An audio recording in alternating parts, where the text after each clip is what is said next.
Hello, everyone, and welcome to the University of St. Francis. Thank you for joining us for today's public lecture, the latest in an annual public lecture series offered by the Department of Philosophy and Theology here at the University of St. Francis.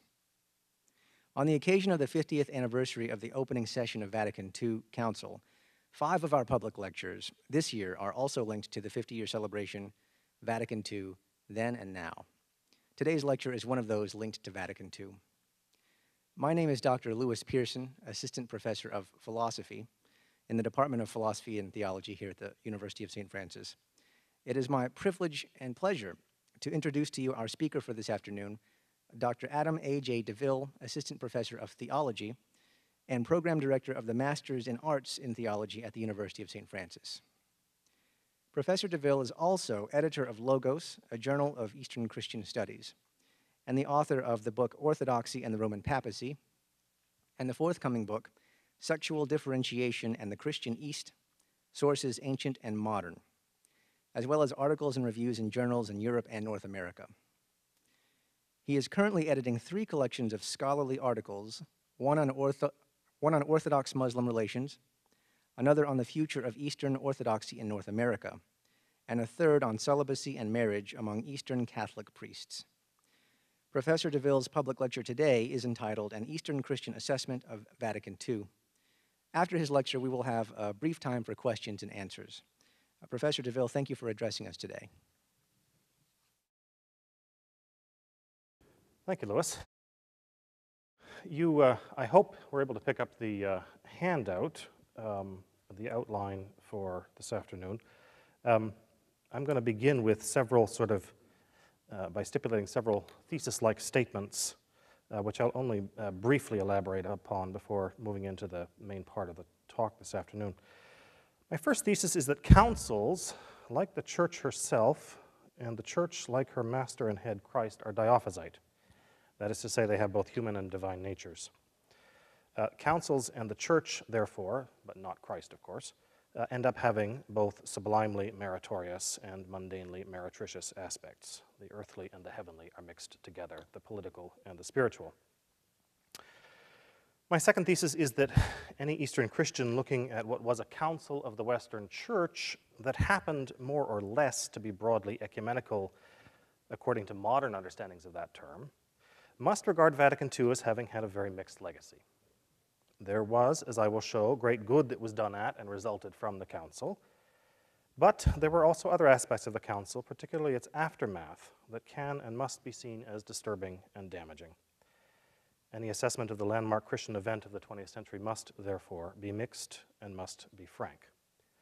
There was much that was good at Vatican II, there was much that was done in the name of Vatican II that was not, and there was much that was done at Vatican II we can now see as being based on dubious claims and evidence which we should either correct or ignore.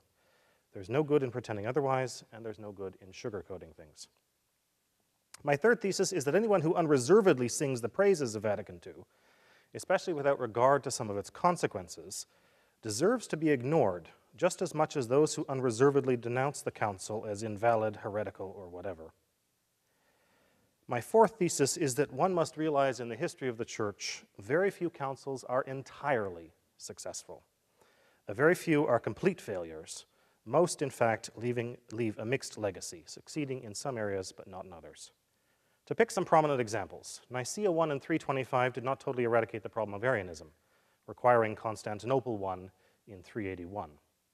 Nicaea II in 787 helped push back the iconoclastic onslaught, but afterwards a ferocious second eruption raged until Empress Theodora in 843 was finally able to defeat the icon smashers and preside over the restoration of icons. And of course, the Council of Ferrara-Florence, 1438 to 45, the last time East and West met in a council of union, was a complete failure. So we can have no romanticism about councils. Some work and some don't. My fifth thesis is that, in part, I think because of this mixed legacy of councils, the Catholic Church has a track record of taking out of councils what it likes for current or later use and ignoring the rest, especially if the rest happens to, or at least appears to conflict with then current ideas and practices in the Church. A mild example of this would be Nicaea I again, whose canons forbid kneeling on Sundays. a practice some in the East still observe, but one which the West long ago jettisoned. Another example would be Nicaea II on icons, which, as Joseph Ratzinger suggested in 2000 in his book, The Spirit of the Liturgy, was never really entirely received in the West. A vastly more disturbing example would be the controverted Council of Constance, 1414-18, that resolved the three rival claimants to the papal throne that had split the Western Church. Parts of Constance, as I've noted elsewhere, are retroactively rubbished by popes from the 15th century onward, leaving massive caesura in modern papal historiography and making papal treatment of Constance appear capricious and self-serving. So in this spirit of cherry-picking, my sixth thesis, I will here focus on only 4 documents coming out of Vatican II. I will start with the decree on liturgy, Sacrosanctum Concilium, and then move on to Lumen Gentium, the great ecclesiological document, Unitatis ad Integratio, which treats Christian unity, and Orientalem Ecclesiarum, which treats the Christian East, the churches of the Christian East, both Catholic and Orthodox. Before turning to these texts and discussing some of these ideas, I want us to just look briefly at some of the Eastern Christian observers at the council. When the council was called, there were none initially for the first session. There were no Orthodox observers present. A combination of long-standing suspicion of Roman motives, was this some kind of trap, as well as an inability among the Orthodox themselves to decide who would come, how these people would be chosen, and so on. By the later sessions, the fourth session in particular, there's a significant number of Orthodox representatives. So in the absence of Orthodox observers for the first 2 sessions, we rely on the Eastern Catholics, beginning most notably with Patriarch Maximus IV, the Melkite Patriarch of Antioch and all the East. Maximus, with a small group of Melkite bishops, only half a dozen, was, according to many observers of the council, a hugely influential force. And in fact, many Orthodox observers said to Maximus afterwards, "You represented Orthodoxy at the council." Maximus was instrumental in helping the Western Church recover such things as a permanent and married diaconate, the use of the vernacular in the liturgy, and other things like that. So Maximus, and this is well documented, Maximus and the Melkites had a profound impact at Vatican II. 2 of the other major personalities, Metropolitan Maxim Hermaniuk, who was the Ukrainian Catholic Metropolitan Archbishop of Winnipeg, Canada, was also a significant figure there. As the leader of the largest of the Eastern Catholic churches. He led the Eastern Catholic presence at Vatican II together with Patriarch Maximus until Patriarch Joseph Slipi was released from the Soviet Gulag in 1963. You see, of course, Pope John XXIII on the left there, and he's greeting Joseph Slipi just hours after he gets off the plane. The backstory is that Slipi, together with the entire hierarchy of the Ukrainian Catholic Church, was arrested on direct orders from Stalin in 1946 and imprisoned, and Slipi would spend the next 18 years in the Soviet Gulag. And then in a deal worked out between the Pope, President John F. Kennedy, and the journalist Norman Cousins, Slipi was allowed to leave the Soviet Union on the understanding that he would never come back. And so he was exiled to Rome, and spent the next, he died in 1984, so he spent the rest of his life in Rome. You see him here just hours after he got off the plane, and then we see him here in his archiepiscopal finery here. The other figures who were important at the council don't quite fall into either category, but 2 major figures, of course. On the left is Joseph Ratzinger, and on the right is Yves Congar, the great Dominican, whom many consider the most important and the most influential figure at the council. Congar was important in laying the groundwork, wrote a book after 900 years, it was called, in which he attempted to give what I think until that point was the most sympathetic portrait of relations between East and West, and helped to lay the groundwork for the healing of those relations that's still going on. And Congar's diaries were just published in English this year. If you've not read them, they're just a wonderful, wonderful read, and I can't recommend them enough to you. And the bibliographical information's on the handout. So for those first couple of sessions, when there were no Orthodox, these Eastern Catholic observers were the ones who carried the ball, as it were, sometimes successfully, sometimes not. But the other observers who were there, when the Orthodox observers were able finally to join the council, They had a very considerable impact, beginning with Alexander Schmemann, the late Orthodox theologian, 29 years ago last week since his death.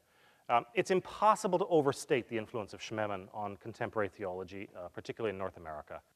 The dean of St. Vladimir's Seminary, which is the flagship Orthodox school in North America, a pastoral liturgist, liturgical theologian whose works continue to be in print, continue to be very popular, very influential, read not just by Orthodox, but widely by Catholics and Protestants.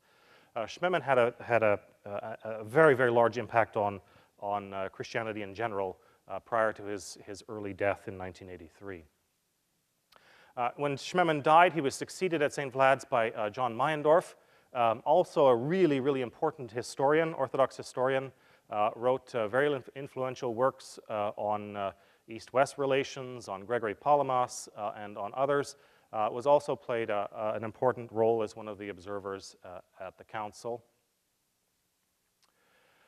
When the Russians sent observers for the later sessions, Vitaly Borovoy here on the right was one of those who was sent.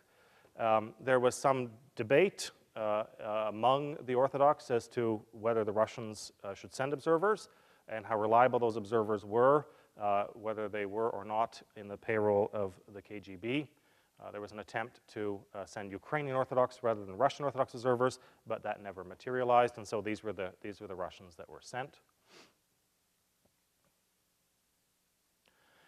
Nicholas Afanasyev, probably the most influential on the texts of the council. Afanasyev, who would die right after the end of the council in December 1965, was a fascinating figure, some of whose works have only just emerged into English in the last 5 years. Afanasyev is the only non-Catholic who bears the distinct honor of actually being cited in the text, or at least in the drafts of Lumen Gentium. He, probably more than anybody, helped both the West and the East recover what today we refer to quite often as a Eucharistic ecclesiology. This recognition that the church lives from the Eucharist. The Eucharist is what makes the church. Afanasyev was profoundly influential in bringing that to the fore, and as I say, he is cited in the various schemas that led up to the final constitution on the church.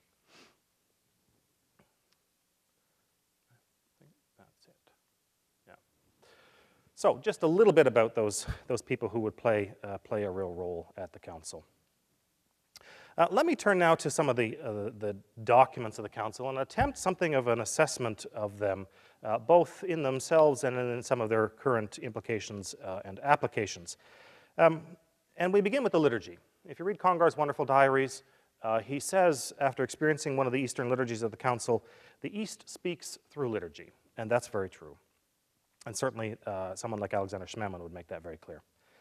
Robert Taft, the great Byzantine liturgical historian, has demonstrated the extent of Eastern influence at Vatican II, especially again through the leadership of Patriarch Maximus and the Melkite bishops.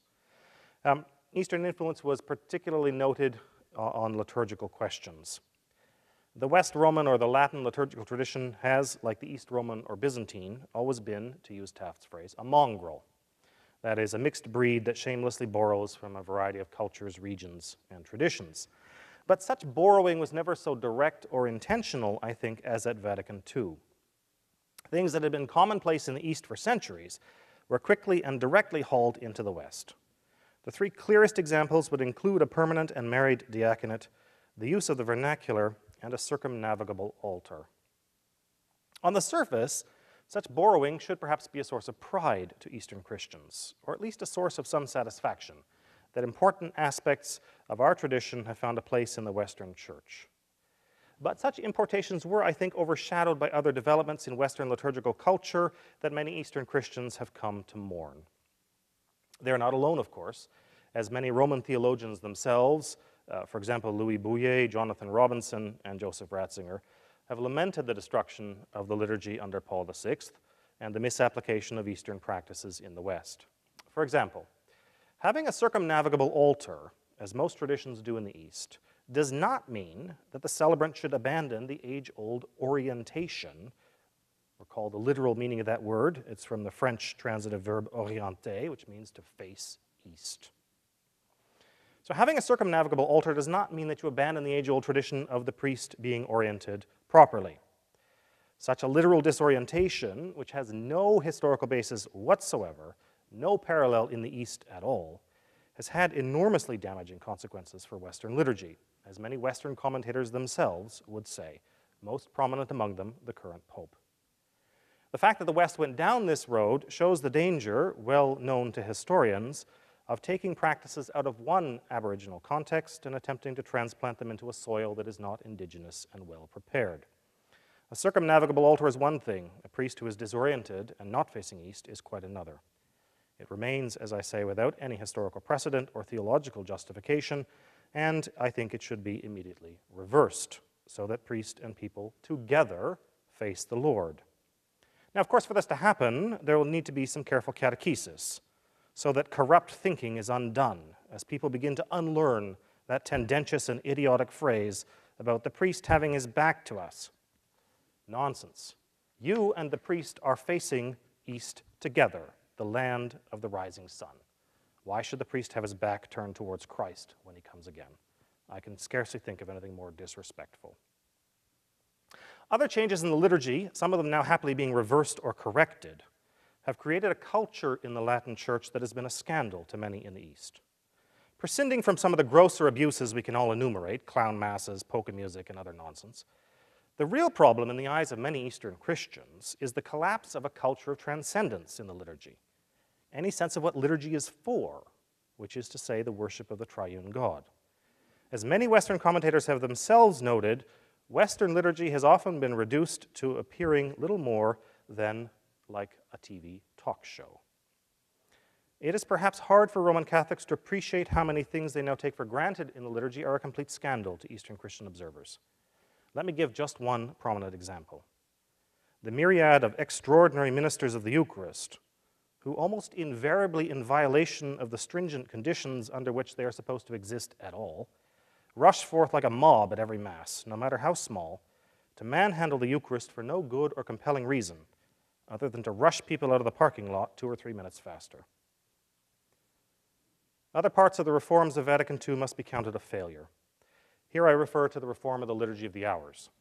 Now, I want to stress very strongly that the revised Liturgy of the Hours is a marvelous thing. I have myself used it as a personal prayer book, and it's quite wonderful in that capacity, and certainly much more user-friendly than the very cumbersome offices of Matins and Vespers in the Byzantine tradition, which, to be fair, were not designed for individual private recitation. But the Roman Liturgy of the Hours remains a personal prayer book, a breviary, and I think the Council very clearly wanted it to become something widely celebrated in parishes and other communities. For Eastern Christians, the fact that the only liturgical offering in your average Roman Catholic parish is the Mass suggests an impoverishment. Saturday nights and the eves of feasts are not for Mass, they're for Vespers, the Church's evening prayer, which wonderfully prepares you then to receive the Lord the next day. And this same reasoning applies to the mornings of feasts, when the Divine Eucharist should be preceded by Matins. There's an entire mystagogy in Vespers and Matins that people are not getting if those services are not offered. Two final problems that bear mentioning briefly. The first is the obliteration of any sense of the sanctification of time, and the collapse, secondly, of any widespread corporate ascesis through fasting. The decision to yank feast days around so that, for example, Ascension, plainly and undeniably 40 days after Pascha, or Easter, is no longer celebrated on its proper Thursday, but in some places moved to the Sunday, has destroyed any sense of the sanctification of time. A decision made all the more absurd by having Ascension celebrated on one day in one diocese and another day in its neighboring diocese. And the obliteration of Friday fasting, as I have repeatedly argued elsewhere, has done untold harm to the Church and the spiritual lives of her faithful. That was an unmistakably stupid decision. Many of these liturgical mistakes and others I have not mentioned were, I am convinced, based on faulty sociological and anthropological notions, then in vogue in the salad days of the 1960s. The fathers of Vatican II were in some respects terribly naive in embracing the so-called modern world and its ideas. Let me give you just two examples, both coming from paragraph 34 of the Liturgical Constitution. That paragraph reads, and I quote, "The rites should be distinguished by a noble simplicity. They should be short, clear, and unencumbered by useless repetitions. They should be within people's powers of comprehension and normally should not require much explanation, end quote. Now, what is so noble about simplicity? And what makes repetition useless? I find all of these nostrums to be founded on an astonishing ignorance about not only how rituals actually work, but about human psychology as well. Noble simplicity, quite frankly, is thinly veiled iconoclasm. And when it comes to ritual, the idea of simplicity is simply a category mistake, as the relevant anthropological and sociological data make clear. To cite but one example, Mary Douglas, the pioneering and perhaps the most prominent anthropologist of the 20th century, in her landmark book, Natural Symbols, has shown, based on research around the world, that no culture, ancient or modern, Eastern or Western, Christian or pagan, has ever survived on what she calls thin or simple rituals. Good ritual, ritual that works, ritual that sustains the group that performs it, is always thick, complex, repetitive, multi-layered, and polyvalent. Its meaning is not always accessible, or at least immediately, but it takes time, work, patience, and serious initiation. This idea of noble simplicity, then, is a baseless myth, made all the more pernicious by calling it noble. It's nothing of the sort. And as for the notion of useless repetitions, I think the Cambridge Anglican scholar Catherine Pickstock, as well as the great liturgical historian Robert Taft, have both denounced that unreservedly. Ritual, by its very nature, is repetitive.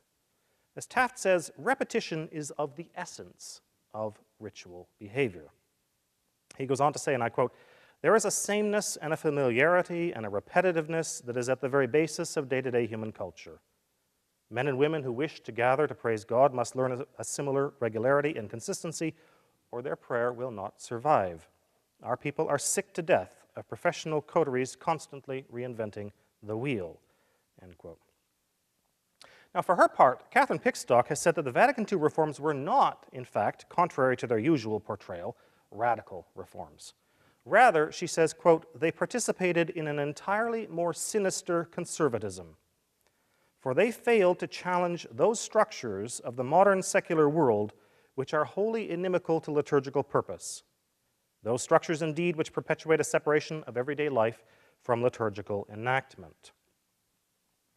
Pickstock goes on to note that the particular aspects of anti-ritual modernity that need challenging include what she calls anachronistic structural concepts such as argument, linear order, segmentation, discrete stages, and the notion of new information outside linguistic redundancy or repetition.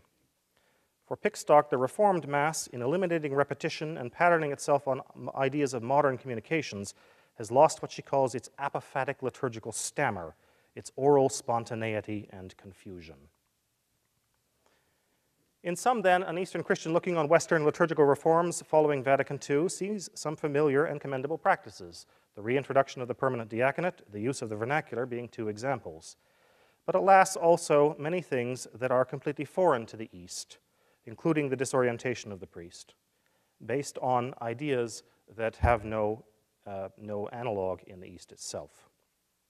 The East thus mourns the loss, often it seems the deliberate loss, of a liturgical sensibility in the Latin Church, but more recently has come cautiously to celebrate the return of parts of the older tradition with the decision of the current Pope in 2007 to permit widespread celebration of the Mass in Latin according to the 1962 liturgical books. Now, let me leave liturgy aside and move on to the ecclesiological and ecumenical implications of the Council, starting with Lumen Gentium. I start with that because as the current Pope and others, Walter Casper, for example, have all recognized, Lumen Gentium is really the text through which all the other texts are to be interpreted. I'm only going to make a couple of very brief comments about Lumen Gentium because in my book on Orthodoxy and the Roman Papacy, I've gone into a lot more detail than I have time to do today. Lumen Gentium, again, as I mentioned earlier, thanks to people like Nicholas Afanasyev, really begins very, very rightly by emphasizing the nature of the Church as Trinitarian and Eucharistic. And in that emphasis, we see the fruits of the shared ressourcement work by both Catholic and Orthodox scholars, especially in France in the interwar years. Schmemann and Meyendorff, among others, spent a good deal of time in France at St. Sergius Institute before coming to the New World. And there we're able to work with people like Congar, de Lubac, and some of the others who were doing similar work. And so it's become a commonplace now in both Catholic and Orthodox ecclesiology to speak of Eucharistic ecclesiology, although prior to the Council that was not common in the West. And we see this summed up in that very famous phrase that you probably all heard cited before. Paragraph 11 of Lumen Gentium says that the Eucharist is the source and summit of the Christian life. The other well-known part of Lumen Gentium is its chapter on the Church as the people of God. It's significant, I think, that this chapter comes before the third chapter on the hierarchical structure of the Church and the episcopate. This phrase, the people of God, if you know the relevant ecclesiological history, was a dramatic departure from previous Latin ecclesiology, which often described the Church as a perfect society in the form of a pyramid, God at the top, speaking down to and through the Pope, who relays the message to the rest of us. To an excessive clericalism in the West, and indeed an excessive emphasis on the Pope in particular, Lumen Gentium responded with an attempt, albeit most Eastern Christians would say an incomplete and not entirely successful attempt, at balancing the papacy with the recovery of some rudimentary notion of synodality, or to use the more common term, collegiality among the bishops. Lumen Gentium, in other words, tried to do something that many had wanted for nearly a century, to complete the work of Vatican I. Vatican I was suspended sine die in 1870 at the outbreak of the Franco-Prussian War, and it was never reconvened to complete its work. As a result, Latin ecclesiology and structures for nearly a century tilted towards an ever increasingly centralized Roman and curial mindset. There's an old Orthodox saying that goes, "It's not the Pope we fear, it's the Pope's helpers." What was needed, and what Vatican II attempted, albeit incompletely, was to supply a corrective to an excessive emphasis on the Pope through organs of synodality. And I discussed this at great length. There's long, long history in the Western Church of a very vigorous synodal life of bishops cooperating together with the Pope, and the Pope not dreaming of acting without his synod backing him up. So Lumen Gentium sought to recover some of that by emphasizing that the Pope and the bishops together are members of the same college and should never operate without each other.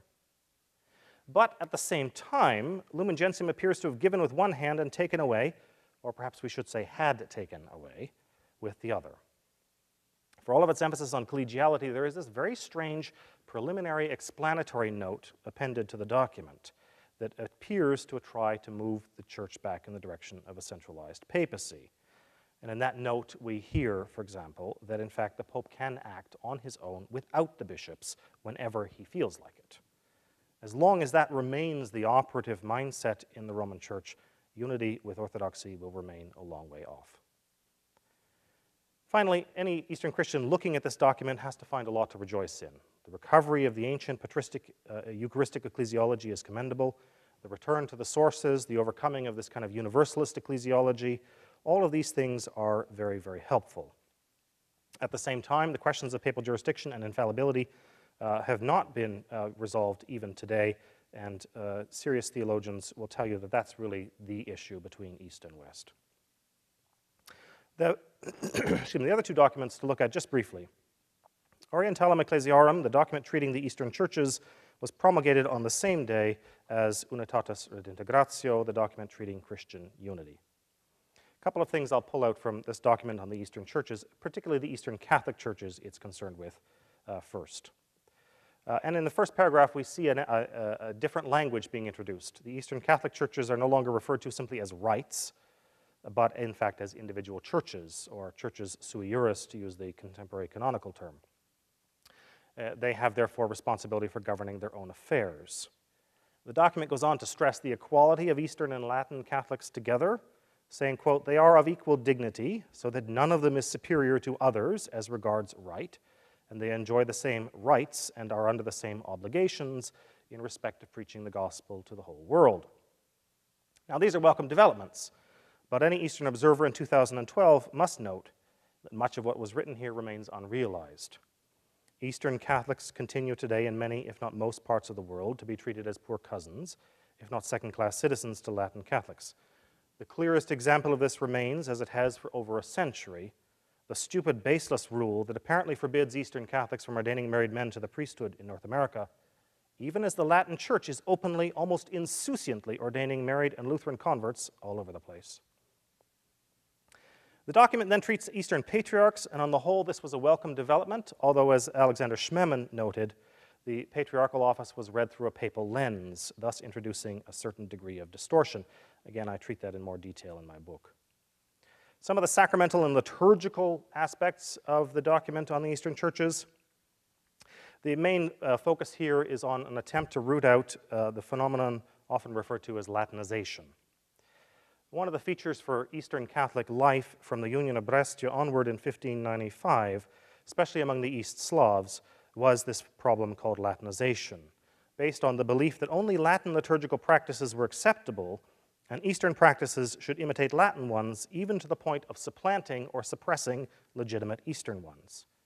Thus, for example, in many Eastern Catholic churches, you'll find confessional booths, stations of the cross, rosaries, First Communion celebrations for 7-year-olds decked out as brides, and other parts of Latin liturgical tradition, none of which are bad. But when they inorganically replace legitimate aspects of Eastern tradition because of an inferiority complex that automatically denigrates everything Eastern and automatically elevates everything Latin, then we have a problem.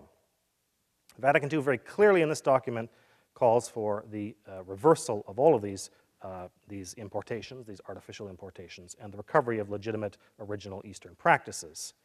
The clearest example of this, I think, remains the insistence on returning to the original threefold initiation of baptism, chrismation, and Eucharist, which has now been, thankfully, widely recovered in the Eastern churches, though it's not yet recovered in the West, whose theology of imitation remains an incoherent mess. The document encourages the search for a common date on which to celebrate Easter, and it deals with some other sacramental issues, including what's called communicatio in sacris, with the Orthodox in some circumstances, especially the sacraments of penance, Eucharist, and anointing. Orthodox and Catholics can approach each other's clergy for these sacraments, at least as far as the Catholic Church is concerned. The Orthodox discipline in most places, not all, tends to be a little more stringent. In some 50 years on, what should we make of this document? What should an Eastern Christian, an Eastern Catholic make of it? I think it has to be seen as a very welcome advance in many ways. I think it showed the Catholic Church as zealous in its desire for unity with the East after 900 years. But that being said, there are things that need to still be worked on, and I've mentioned many of those already. Let me turn then finally to Unitatis et Integratio, which was the document dealing with Christian unity, both with Western Christians and with Eastern Christians. As we know from the very opening speech of John the 23rd in 1962, and indeed from his plan for a council in the late 1950s already, one of the major purposes of the council was precisely the restoration of Christian unity. And the fact that these Orthodox and Eastern Catholics were present really helped that, as well as the many Protestant observers whom I've not mentioned, who had a very considerable impact there as well.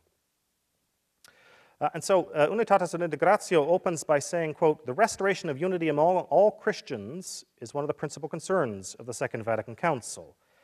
It goes on to say that division openly contradicts the will of Christ, scandalizes the world, and damages the holy cause of preaching the gospel to all creatures. And so it goes on to call for Catholics to join the ecumenical movement, shall we say, and that's exactly what the Catholic Church did. And I think for no other reason than that, Vatican II has to be counted a success, at least in this respect. When the ecumenical movement began, it's conventionally dated to the World Mission Conference of 1910 in Edinburgh, the Catholic Church took a very disdainful attitude. If you read Pope Pius XI in his Mortalem Animos, he pours scorn on it and makes it very clear that the only ecumenism the Catholic Church is interested in is what was called the ecumenism of return. The schismatics, that is the Orthodox, and the heretics, that is the Protestants, all have to crawl to Rome, return, repent of their disobedience, kiss the papal foot, and voila, Christian unity. Well, of course, we came to realize that that's not how it's going to happen, and that this idea of an ecumenism of return has now been abandoned. The Catholic Church started abandoning it at Vatican II, and it was given its definitive nail in the coffin in 2005 when the current Pope said, "We no longer believe in an ecumenism of return," in a speech when he was back in his native Germany. And so as a result of this document, relations between Catholics and other Christians, both Eastern and Western, have advanced so far in the last 50 years, it's probably hard for most of us to understand a different time. The work that was done to bring Christians closer together has been incredible, and I think we can only be grateful to God for that. That being said, there remains, of course, work to be done. especially given new attitudes, worrying new attitudes, following the collapse of the Soviet Union in 1991, when many Eastern Christians, especially in Ukraine, Russia, and on Mount Athos, began claiming that Orthodox talking to Catholics were guilty of what was called the pan-heresy of ecumenism. Now, that retrograde attitude, which falsely believes ecumenical dialogue to consist of some kind of relativistic selling out or watering down of the truth, needs to be checked firmly and firmly again. If ecumenism consisted simply of agreeing to water down our distinctive truth claims or throwing things out that the other side objects to, we would all have achieved unity decades ago. The fact that we are not yet united is a testimony to how difficult it is and how concerned all leaders are about making sure that there is no, in fact, compromise with fundamental truth. Let me finish here by saying that an Eastern Christian looking at Vatican II finds many grounds for gratitude, chief among them the new perspective that the Roman Church had for the East, the new openness to the East, and the new relationships with Eastern Christians. After 900 years of estrangement and isolation, Christians of all traditions were discovering one another as brothers and sisters in Christ, whose theologies, in many respects, were not contradictory but complementary. Animosity was replaced with amicability, hostility with hospitality. For that, we can and all must thank the Lord and redouble our efforts so that by the 100th anniversary of this council, East and West can and will be fully one at the table of the Lord. Thank you.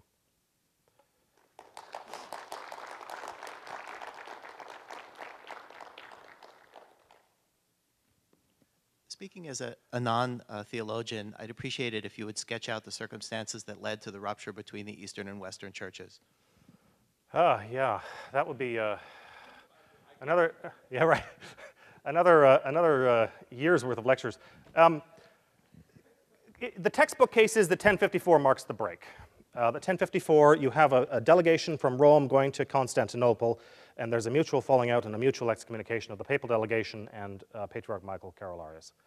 There are problems with that conventional history. First of all, Cardinal Humbert, leading the papal delegation, was acting on behalf of a pope who had died since he left Rome, so canonically, it's a question whether he actually had the authority to do what he did. The other thing to keep in mind is that they excommunicated each other and their immediate entourages. They did not intend this to be a splitting of two entire churches. And in fact, there is evidence all the way down to the 20th century of Eastern Christians who didn't get the message. That is to say, of Eastern Christians who were still communing, what we would today call Roman Catholics, without realizing that there had been this major split. That's been, I think, well documented. So it was never intended to be this church-dividing issue. It would come to be seen as that. De facto, de jure, I don't think it was. What led up to that? Well, there were decades, in fact, centuries of growing estrangement. Some of it very basic. The transfer of the capital from the west to the east in May 330 from Rome to Constantinople, I think you can make the argument that's the beginning. You find increasingly theologians in both traditions who are monolingual, or unilingual, I should say. They're no longer bilingual.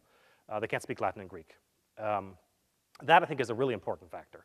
When you can't talk to one another and you can't understand one another, the opportunity for misunderstanding is great, as the history of the councils, the split at Chalcedon, for example, in 451, is based, I'm convinced, on the fact that we're conducting high-level discussions in a language that many of the participants could barely speak, theological or academic Greek.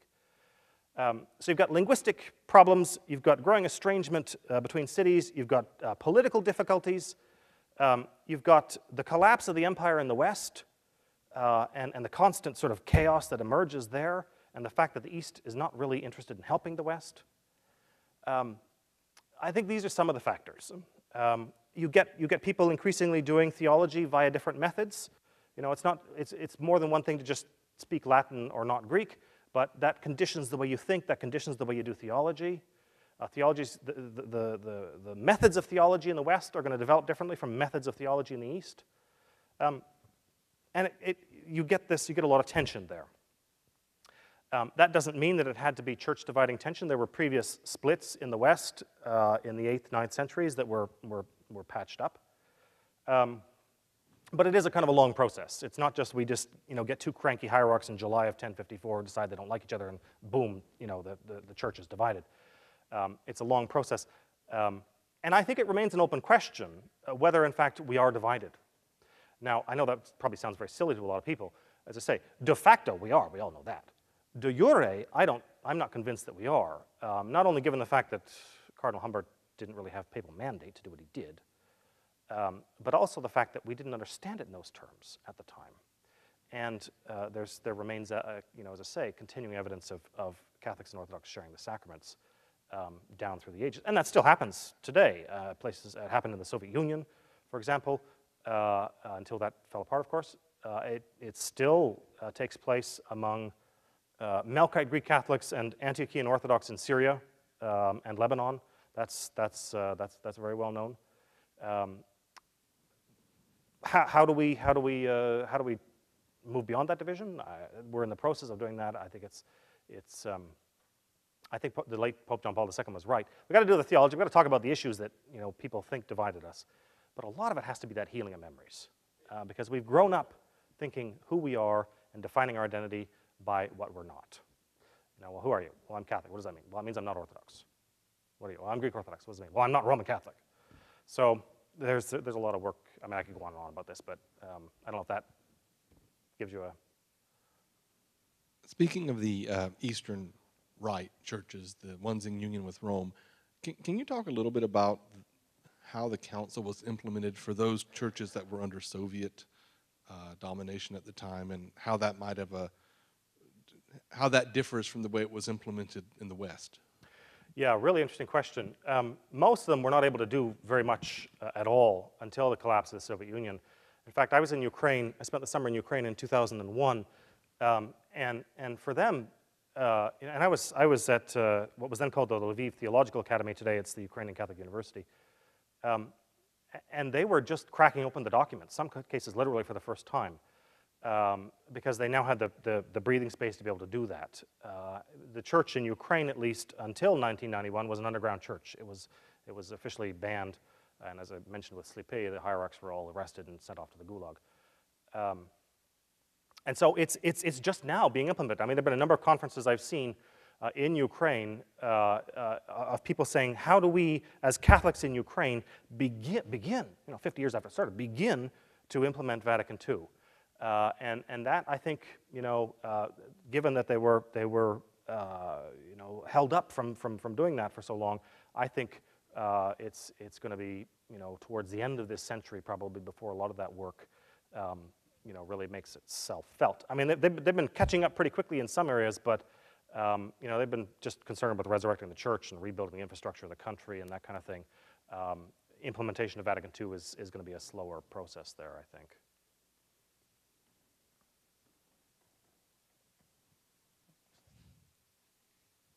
I'll make my way over there pretty soon. Dr. DeVille, I was just wondering, so you talked about the orientation of the priests at the altar. So do you see anything in the near future in the Latin Church of the priests coming around to the other side of the altar? And then my other question is, would the parts of the Mass where there's a dialogue, would that continue even with him on the other side of the altar? I mean, it's not for me to say. I can't really speculate. But there are a couple straws in the wind that I have seen. If you watch current papal practice, some commentators that I've read have suggested that the Pope wants to move that direction eventually, wants to restore the proper orientation, but does not feel that, that he can just do that right now. And so I think he's trying to lay the groundwork for that.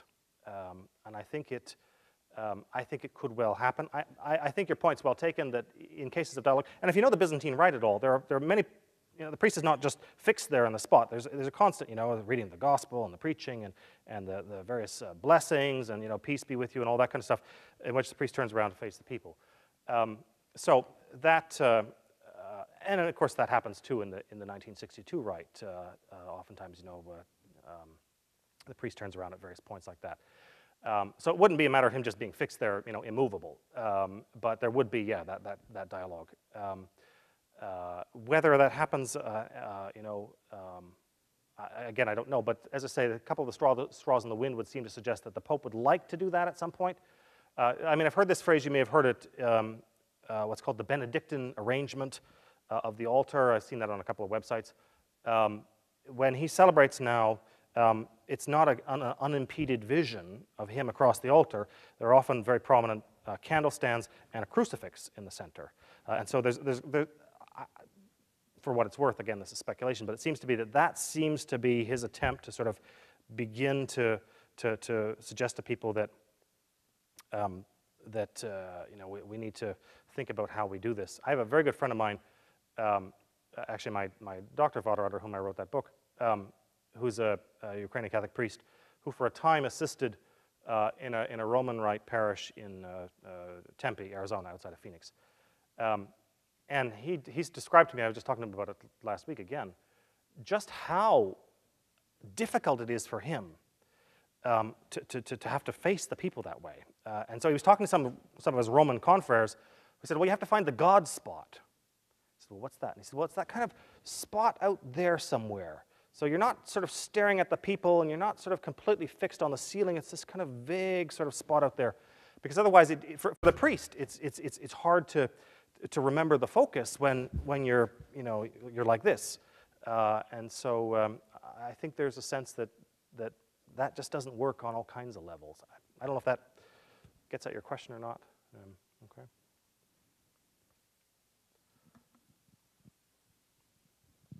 Just, I wondered if you could kind of unpack your, I have a reason behind this because I drink coffee with some mainline ministers on a regular basis, and I made the observation, which didn't take it real well, that the ecumenical movement had succeeded because none of them really believed in the resurrection of the dead or the virgin birth or anything. So in that sense, it had been a resounding success, and I get a certain sense of hopefulness from you about the quote-unquote ecumenical movement. So I wonder if you could unpack that a little bit.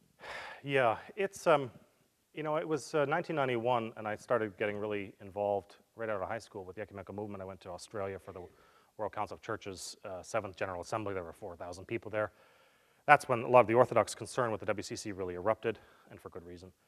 And I started learning in 1991 this phrase we call the ecumenical winter, because there was this great optimism, this great hope coming out of Vatican II that probably somewhere around 1980 we'd have solved the divisions.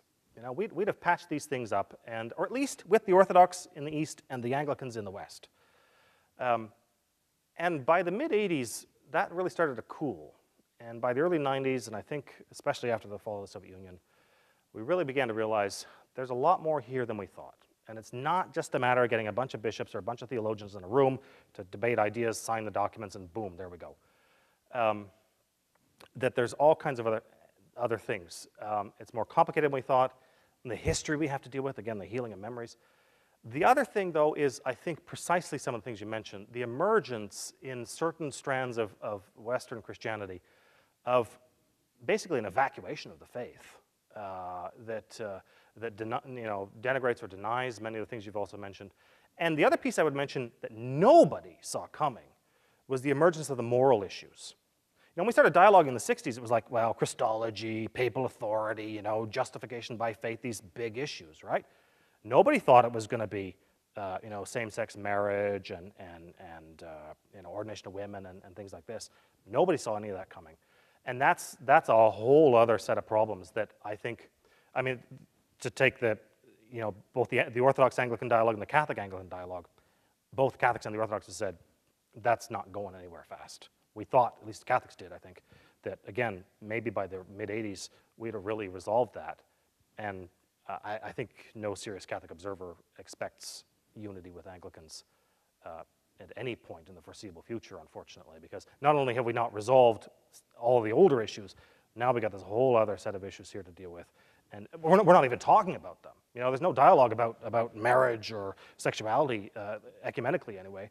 So I think, you know, I think any sort of optimism about ecumenical progress has to be really tempered by that reality, at least as far as Western dialogue is concerned. You know, the Orthodox Catholic dialogue, which remains, you know, retains pride of place for the Catholic Church, it doesn't have to deal with those issues. We've got some other issues to do, as you know, to deal with. But even there, I think, again, I think we were overly optimistic, and we've realized this is going to take more time.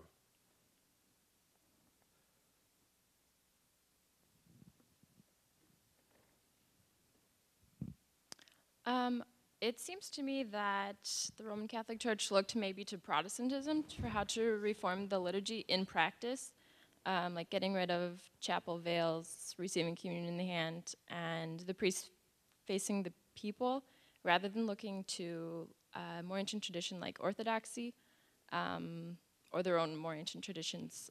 How would you agree or disagree? How would you respond?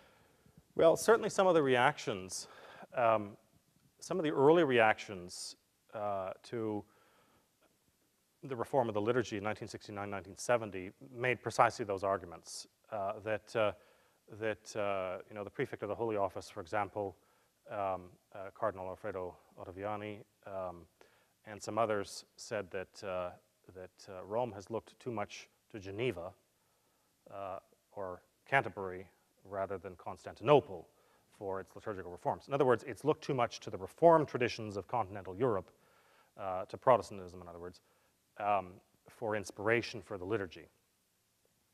I think it's a little more complicated than that. I think certainly there were influences there, definitely, but again, there were also Eastern influences. I think the Reformed Mass borrowed widely from a number of traditions. And we see different parts where we can clearly say, well, that has a definite direct analog in the East, or that has a definite direct analog in Lutheran liturgy or whatever. So I think, as I said at the start, Taft's phrase, the Western liturgy is a mongrel. It borrows from a variety of places. That being said, I do think that on balance, the influence on the Revised Mass is much more clearly Western than Eastern. And if that's the case, then it becomes a question of, well, which Western influences? I have to say, quite frankly, that I'm sorry that the Western influences didn't include things like, Cranmer's prose and things like that, that we didn't borrow from that glory of Anglican liturgical history, but seem to have borrowed from other sources, somewhat more pedestrian. We have time for one more question. Dr. DeVille, do you see any movement and I guess in this papacy especially, towards more collegiality or synodism? That's a really interesting question, because I do. They're small. I was joking with a good friend of mine in 2005 when Benedict was elected that, tomorrow we're going to see headlines, like Pope reverses 500 years of history, sacks 1,000 bishops, tells the theologians put up or shut up, People, in other words, expecting this dramatic change that hasn't happened. And I think, the Pope comes out in his memoirs a little bit. This is why I say it. I think he was aware that the changes of the 60s were so dramatic and were so hard to take for a lot of Catholic faithful that he does not want to inflict a second round, that the changes he's making are going to be incremental. So when it comes to synodality and collegiality and the relations of bishops, he's done a couple of things. Don't look huge, and they're not, but I'm somewhat hopeful. One is to take the existing Roman Synod of Bishops, which is misnamed. It's not a synod. It's what Maxim Hermaniuk used to call international study days for the Catholic bishops. They get together and they talk because it has no legislative authority. That's the hallmark of a synod. It has real authority. The Roman Synod doesn't have that. But the Pope has said, let's break out the agenda a little bit so that we can have a more freewheeling discussion. Because previously when you went to these things, everything was regimented into 5-minute blocks. So-and-so gets to speak for 5 minutes, that's it, we cut you off. Then we do this, then we do this, then we have Mass, then we go to lunch, and then so on. He said, let's kind of break that down a little bit. So I think he's interested in a little more freewheeling discussion. The other thing, and I treat this at length in my book, the decision in 2006, March of 2006 when it came out, one of these things that you have to be a real church geek to appreciate, he deletes the title, Patriarch of the West, just from the Annuario Pontificio, which is this massive yearbook that the Pope or the Vatican publishes every year that has all the statistics in it for how many people died this year and how many priests were ordained and all this kind of stuff. And literally on the title page of that book, it lists all the titles of the Bishop of Rome, and he deleted Patriarch of the West. Well, of course, I was writing my dissertation on this very topic at the time, so there were a number of us who were kind of freaked out about that. And I wrote an article afterwards trying to assess what I thought he was doing there. Because the initial Orthodox reactions from people like Metropolitan Ilarion Alfeyev in Russia were even more freaked out than I was. They thought, oh, this is the beginning of renewed Roman centralization and so on. I don't think that's what he's doing, because if you read his earlier works, the Pope's earlier works, repeatedly he says in a number of places, we need, in the West, to find ways of recreating patriarchates, that we've become too centralized in Rome, and that we need organs of synodality, of patriarchal governance in the Western Church. So when he deletes the title, I thought, aha, this is the first step to him doing that. So maybe conceivably we could have a Patriarch of North America or South America or however you want to configure it. Now that's, what, 6.5 years ago. Not a long time in Roman time, but for the rest of us waiting for the other shoe to drop, it does seem rather long. He hasn't done anything else with that. So I don't know where that's going. And that may be him saying that's another big change he doesn't feel the church is ready for or that he's ready for. But I think he's certainly open to it. The other thing I would cite, two other things actually, just quickly. Beatifications. He's returned all those to the local churches. He said you don't need to bring, the local Fort Wayne saint does not have to be beatified in Rome. The bishop in Fort Wayne is quite competent to do that himself, which is returning to an earlier practice. And then the new structures in the church, particularly to use the rather ugly term, the Anglican ordinariate, is an attempt, I think, to come up with new structures of governance that, again, allow for more local input, local leadership. Together, those aren't dramatic changes, but I think we're starting to see, if you put those pieces together, the emergence of a kind of an ecclesiological vision of the Pope, and he is true to what he said earlier. He's not moving as fast as many of us thought he might, or making as dramatic a change as we may have hoped. But I think he's aware that, as he said repeatedly in the 1990s, we're expected to do too much in Rome, and the local churches need to be able to take over some of these responsibilities at some point. So yeah, I think there's some small signs there, I guess. Well, thank you, Professor DeVille. If you could all join me in thanking him one more time for his presentation.